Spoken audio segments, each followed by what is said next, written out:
Welcome to the July 21st meeting of the Traffic and Transportation Advisory Commission. Please rise and follow me in the Pledge of Allegiance. Ready, begin. I pledge allegiance to the flag of the United States of America and to the republic for which it stands, one nation, under God, indivisible, with liberty and justice for all. Ms. Bravo, please call the roll.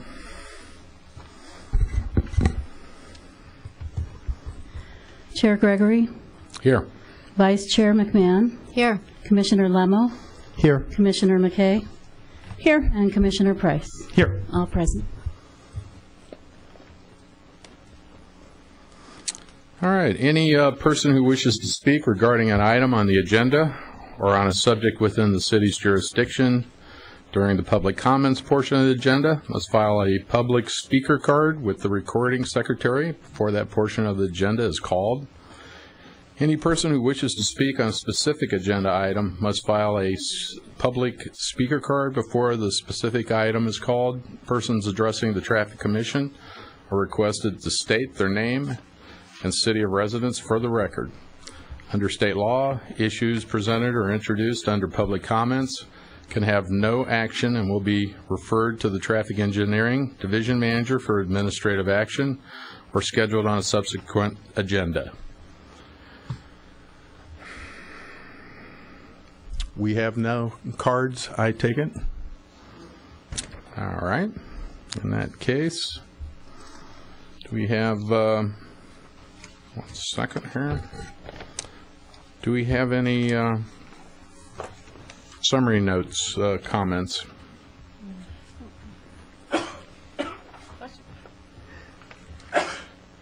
Okay, no comments?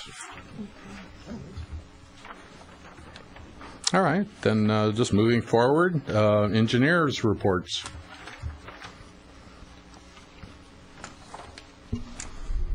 Thank you, Chair.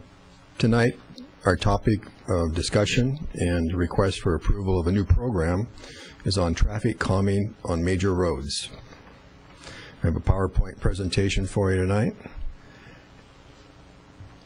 And in the past, the Traffic Commission has considered many applications and many requests for traffic calming on residential streets, but really it's never progressed to the major streets because major streets are designed to travel at higher speeds to connect different parts of the city to connect to the freeways.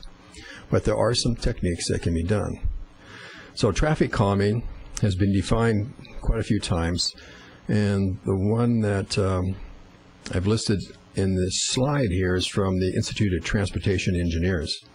And it basically says that that traffic calming is the combination of mainly physical measures that reduce the negative effects of motor vehicle use, alter driver behavior, and improve conditions for non-motorized street users.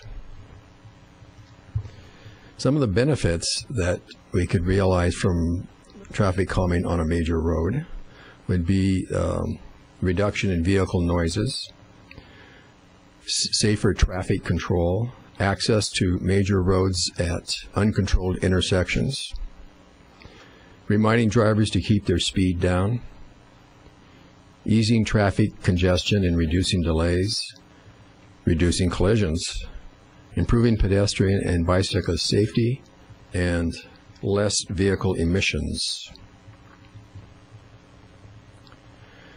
The State Traffic Manual is basically what most cities follow, and they've said that the most effective traffic control devices are the ones which are the least restrictive yet still accomplish the intended purpose.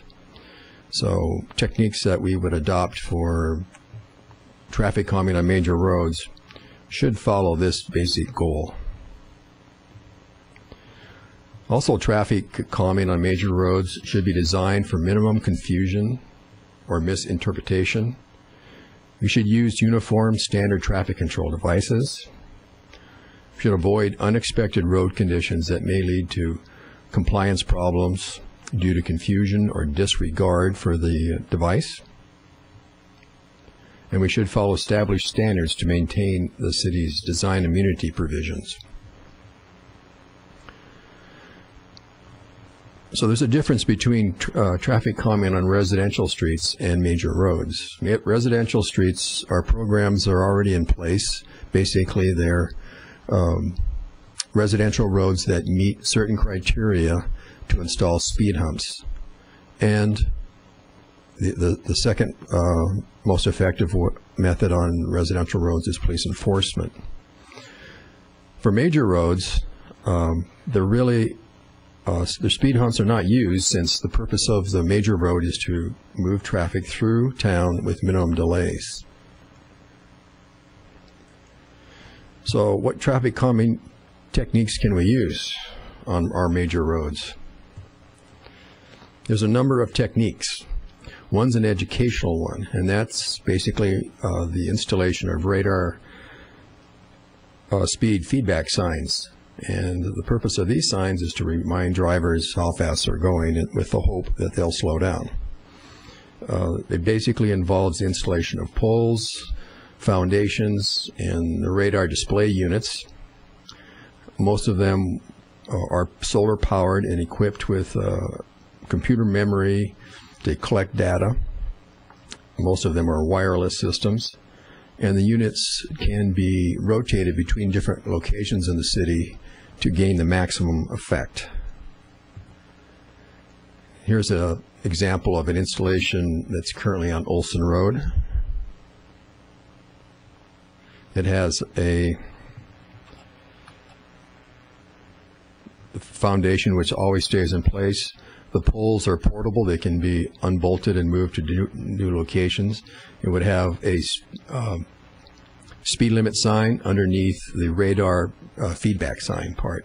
And this white square area here is the solar panel that powers the unit.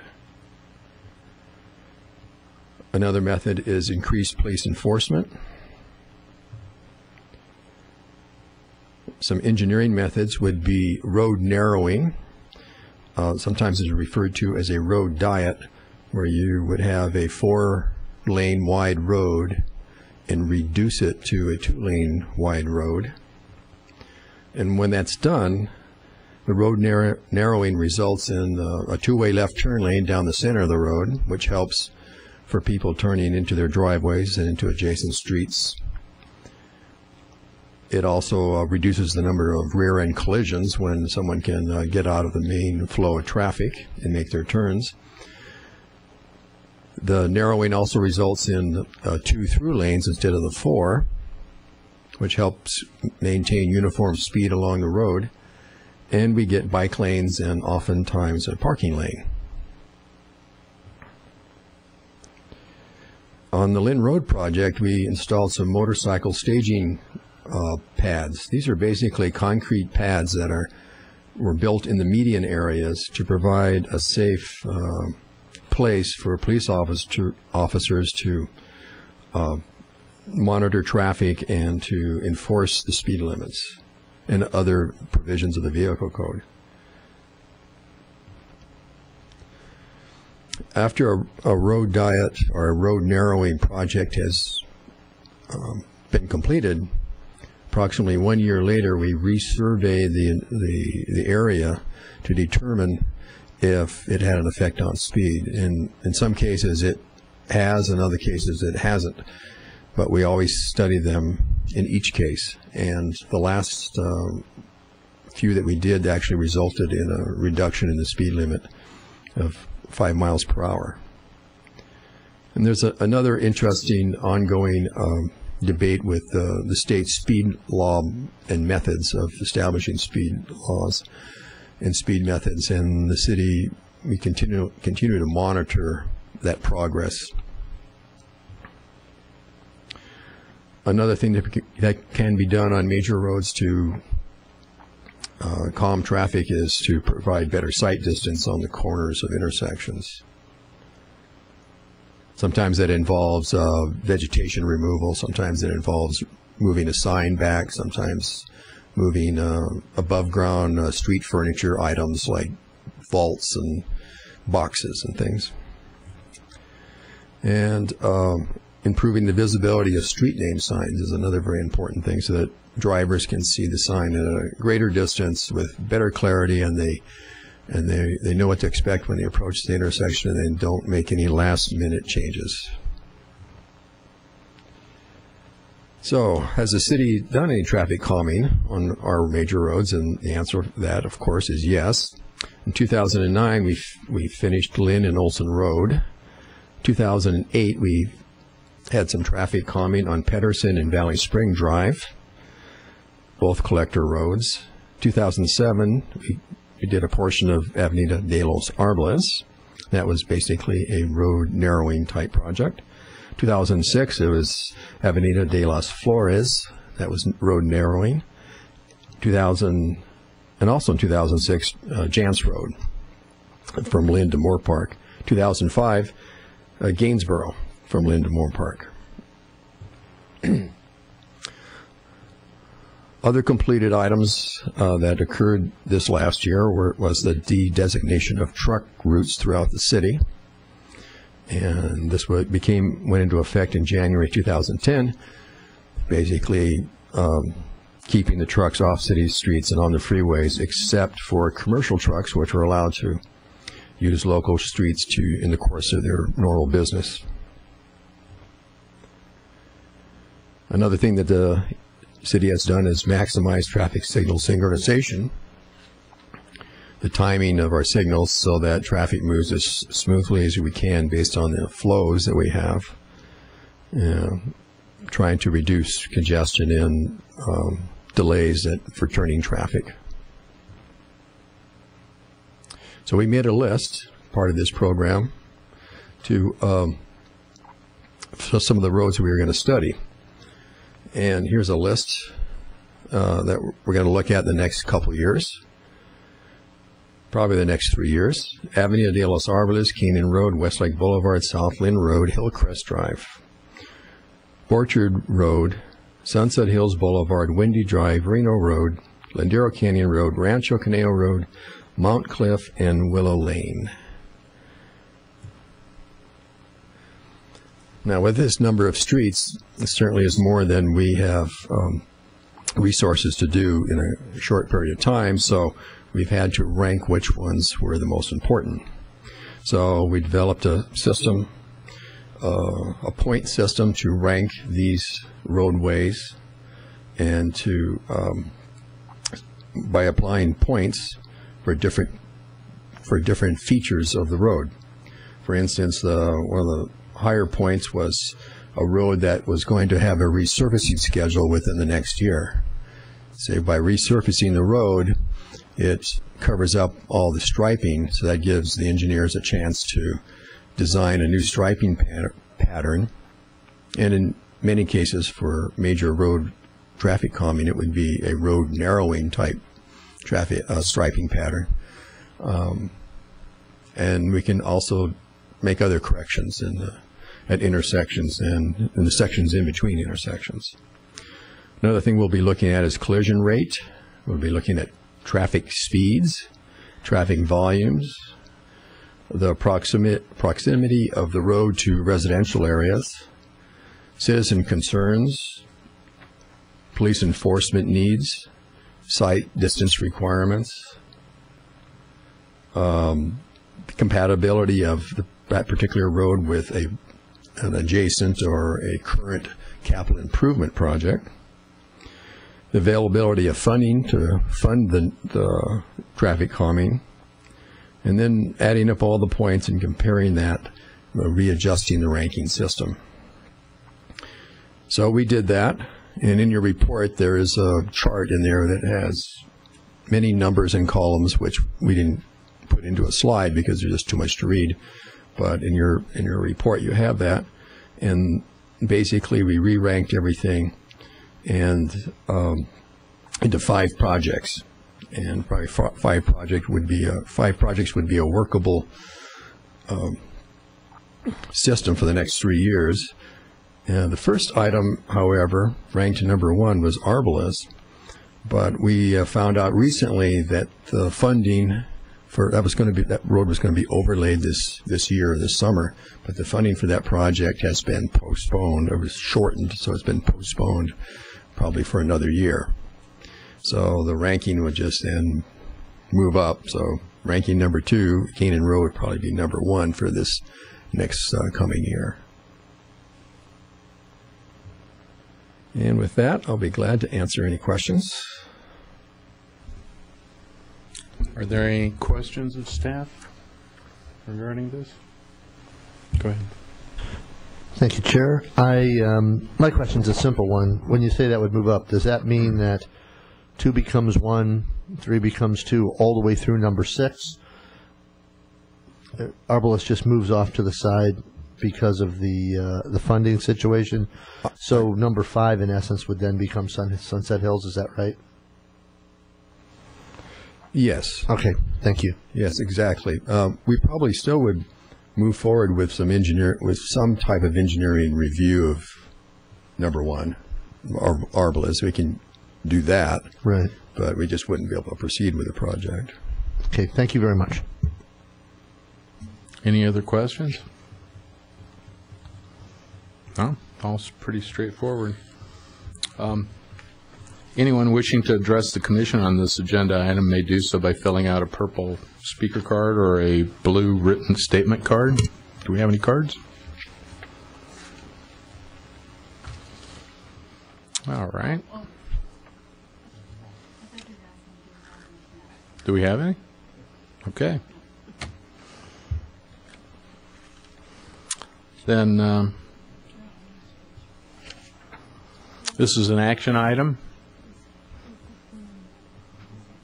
to approve the 2010-2012 Traffic Calming Action Plan. All right, Commissioner McKay.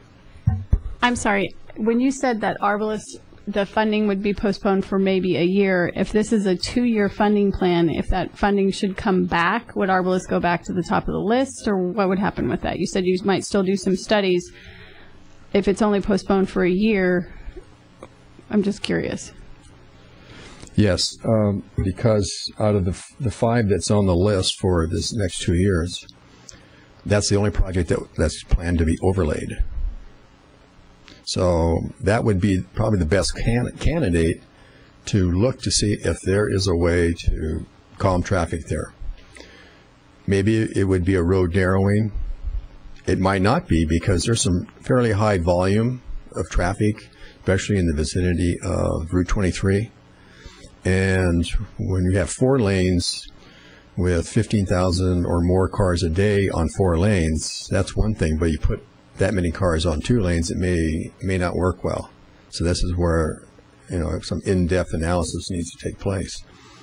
Yeah, I also, right at the 23 is where Fiore Fields dumps out, and I realize that's only once a week on Saturdays, but on Saturdays, if you're trying to get in or out of Fiore Fields during Little League season, it's a pretty interesting place. And it's right there at the 23, so if it was choked down to only 2 lanes, I can just see that becoming a nightmare. But I guess my question is, if the funding for the overlay's been delayed just a year, and we're doing a 2-year plan, are we smart to take it off the list, or should we keep it on the list as 5 and put it down at the bottom if the funding comes along? Well, you can approve the list as shown in the report with it being number 1. It's just that when we wouldn't work on that one because there's no money. There's no money. But then if money became available a year from now, you could work on it. Right. Rather than just us taking it off the list. Exactly. Okay. Anyone else? It sounds like this program is just, we're approving or disapproving the program and the method of how you work the list, not the specific list. And this would give you the freedom to move things about based on changes that occur. Is that correct? Yes, exactly. This is a new program. We haven't done this. We've done traffic calming on major roads before, but we just did them as engineering projects. Whereas now we're looking at the entire city in one huge package and coming up with a way to prioritize it, because we can't do the whole thing at one time.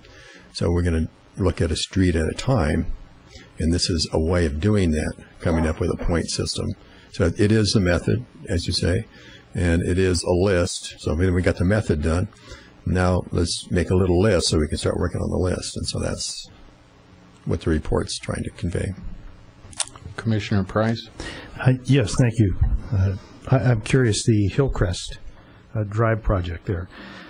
That's a long stretch of roadway from Camino dos Rios all the way to Westlake Boulevard, and it goes right by the mall there. And I'm just curious whether the daily traffic volumes there reach that 15,000 at any point during the year, and what the plan would be for that stretch of roadway there.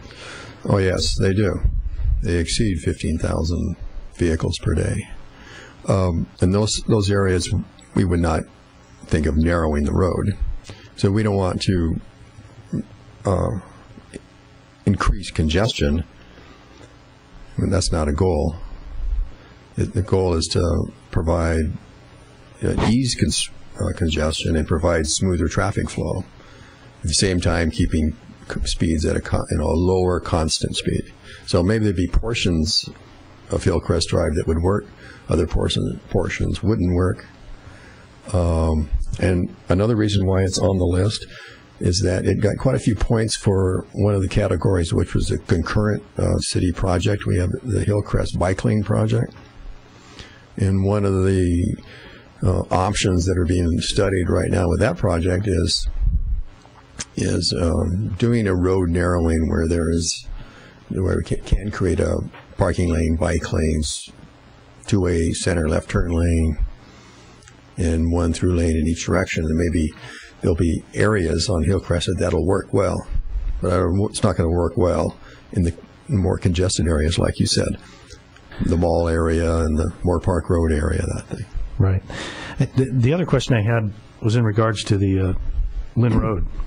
I noticed that there were, in column K there were three roadways that achieved a total point value of 8. And in the first ranking, they came in 1, 2, and 3. And then when they were adjusted, it looks like the South Lynn Road project went from number 2 to 5, where number 7 went to 4. I'm just curious. Was that and it wasn't roadway resurfacing that caused that. I'm just curious what that was. It is a concurrent project. Don't they both have concurrent projects? If I understand it right, when I look at the weighting, it weights them more heavily because of other projects going on that are concurrent. It almost seems more of an efficiency issue. Am I understanding that right, or am I wrong on that? Yes, that's more of an efficiency issue. If we have a project that's already looking at options that would benefit from traffic calming, then that's the project we're going to support that one going first. Well, that would be column I there, concurrent CIP projects there? Neither. Yes. Yeah, neither Westlake nor Lynn Road have any points in that. So I was just curious how that worked out. I'm certain that there's some rational explanation for it. It just avoided me.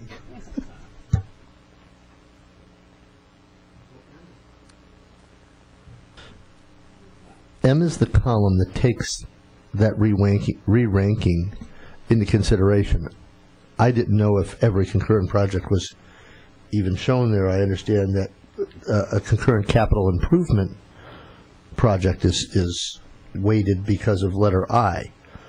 But I just made the assumption, right or wrong, that M, from whatever criteria was used, was how we came up with that ranking of weighting it. Keep in mind that if we go long enough, I think we can all be confused, but I'm not sure. Right. Yeah, there's really not heavily weighted in the scientific part of this chart. It's more subjective than anything, and it's so a lot has to do with weighting one project maybe a little heavier because it's one that it's got something, another project associated with it in some way, and maybe it would be faster to do, like the overlay project comes along, it would be less costly to do, so those projects would get a higher point rating. And sometimes it doesn't, you can look at that chart and come up with ways where maybe it's not totally logical, but we try to make it as objective as we can, but it really is a very subjective ranking. And eventually, keeping in mind, eventually we're going to do all of them. So it's just find the ones that are most critical. In other words, if there's a big safety issue, we're going to put that one on top. Or if there's another city project that's going to do most of the work, we'll put that one on top. And if they're going to do it soon, we'll put that one on top. So that's kind of the kind of method that we've got here. Well, if I may, that kind of fed right into. I did take a look at the chart, and I noted that Southman Road in column C there for traffic speeding came up with a total point value of 2. So I just thought that would have bumped it higher on the list rather than drop it down from its previous number 2 to number 5. But I understand that they're all going to be done eventually, and I'm comfortable with that. I was just having a hard time understanding the ultimate ranking. Hold on one sec. Commissioner Lemo. Chair, will you entertain a motion? We still do have one question. Okay. Sorry, just Hillcrest, because it was brought to my attention by a citizen, the sight distance is really hard there. If you're trying to do a left turn out from Dallas or Houston, it's a little bit interesting. So is there any possibility, since Hillcrest is such a long stretch, that it would be broken up, or are you going to wait for funding to do all the way from Camino dos Rios to Westlake Boulevard and do it? You're not going to bite it off in chunks where it might be more critical than others? Yeah, Hillcrest drives just about 8 miles from one end to the next. Yeah. So probably we'll look at the overall road and make some decisions after quick evaluations of which ones are likely candidates. And then there'll be some that won't be. So the ones that won't be, set those aside, and we'll look at the sections that would qualify for some effective traffic calming, and then we'll do those. If I might ask, the section between Hodenkamp and the 23 freeway seems the least improved of all of Hillcrest, and has some real sight distance issues. And so just when you're looking, it looks like that particular section hasn't seen repaving or any kind of improving in a really long time. So just in fairness to those people that brought it to my attention that live there, just want to bring it up. Thank you. If there are no more questions, do we have a motion? Commissioner Lemo? Thank you. I'll move that we accept and approve the staff report and recommendation for traffic calming on the major roadways as submitted, with the changes that staff discussed on some of the prioritization.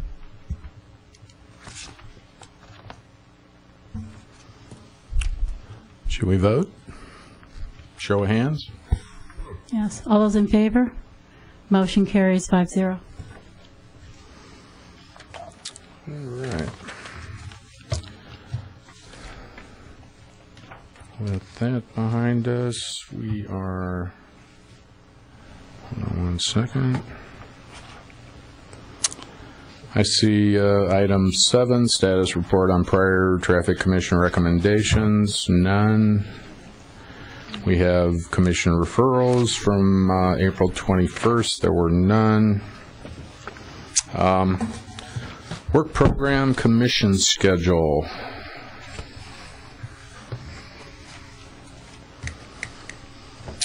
I see 2 projects listed as future.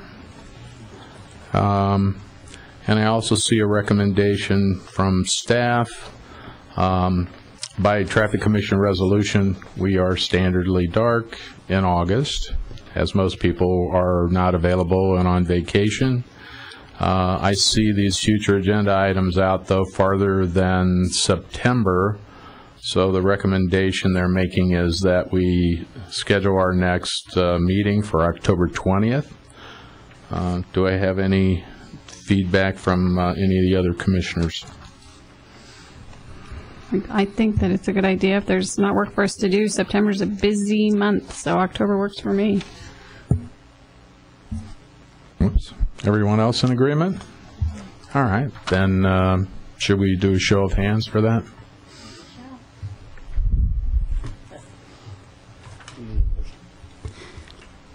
All those in favor, raise your hand. Motion carries 5-0. I don't think her motion was necessary for that. I see Traffic Commission comments. Commissioner McKay.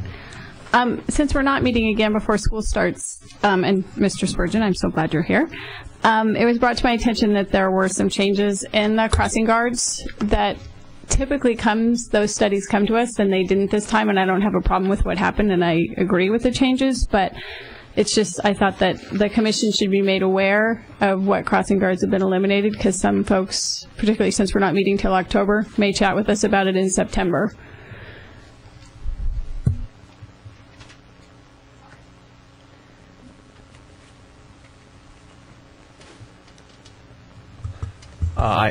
Let me respond to that. The changes that were just approved by City Council last night were a follow-up from the school closure changes that were made last year, and those changes, of course, did come to the Traffic Commission first, and they went to City Council. City Council directed us to come back to them with a follow-up report and study.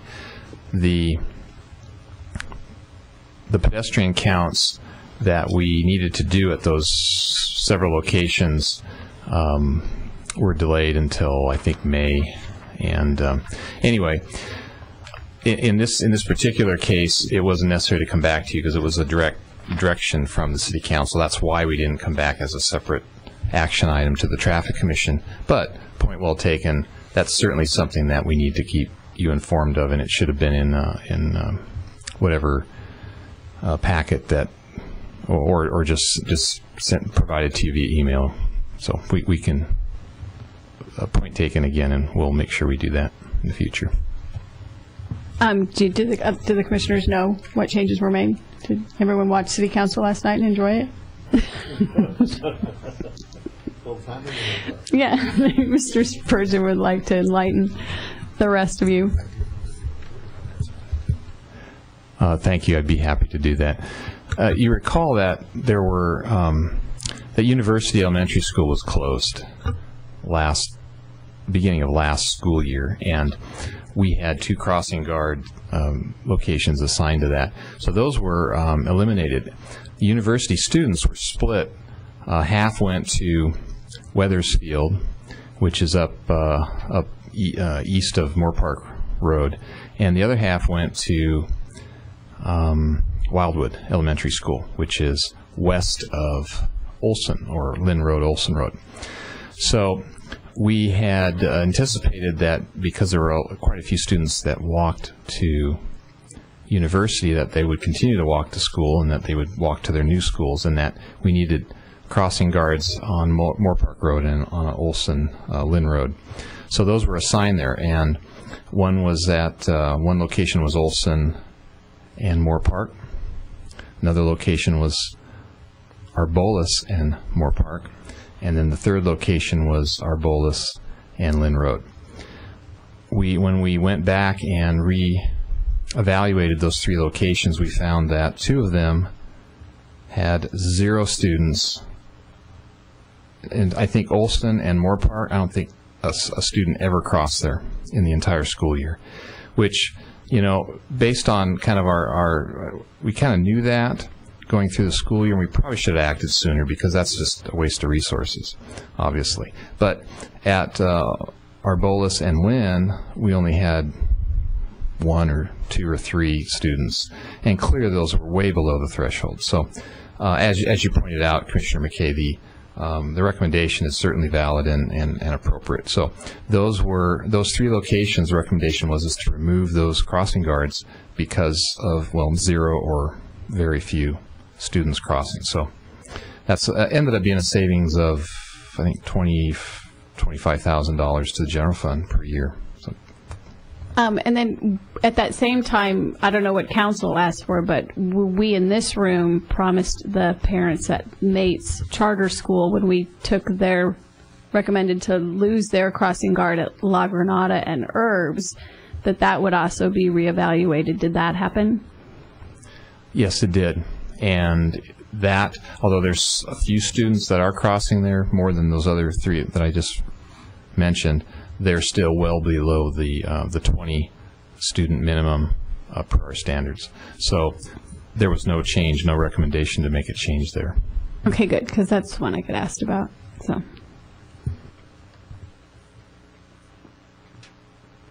Thank you, sir. I didn't mean to put you on the spot with that. Nice recap. Your job and my job.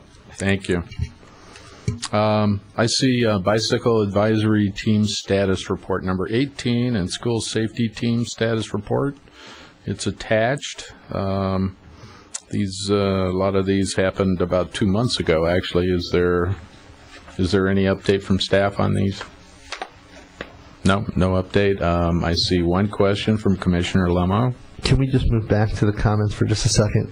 I got a couple of phone calls, and I couldn't answer this question, and I don't really believe it needs to be answered tonight, but maybe the next time we get together, or even via email. Along Lynn Road, the complaint from 2 different residents, and there's been phone calls and whatever, is that they've been at some lights that last anywhere from 10 to 12 minutes long, which I find really hard to believe. But I didn't know if we had some timing problems, or I know, for example, in Newbury Park, a couple of lights went to flashing red for a half a day because of power or whatever. But if you guys could let us know what the typical response should be, what we know is a maximum on... we used to get the same kind of complaints back east for people who said they've waited 25 minutes for a train, and the law back in Ohio was can't wait longer than 7 minutes for a train. So I just would like to know, what our standard response should be, and also if we check some of our intersections regularly, whether they're timed or whether they're on demand or what they are. That's my only comment. That's a good idea. We'll give you a little sheet. We'll call it Traffic Signal 101. Okay. And very good. Thank you. And you can use that. And then, yes, we do check the timing. There was a long stretch of time when we just did individual signals. Now we're kind of going through in a more methodical way, checking timing and making adjustments. And sometimes, mostly in turn lanes, the detections systems don't always work. And so sometimes someone could wait there, and they're not being detected, so they're not going to get a green light. All right. So those. The only time I find that that's not working right is when I'm waiting to make a turn. But I'm not saying it's. I think that's subjective. It's not a common thing, and each signal is checked thoroughly once a month by a qualified technician. So those kind of things are fairly rare, but they are possible. Thank you. I'm sure when it happens, the officers are extremely generous. All right. Well, that pretty much covers everything. The Traffic and Transportation Advisory Commission is now adjourned until 7:30 Wednesday, October 20th, in the boardroom of the Civic Arts Plaza. Good night, everyone.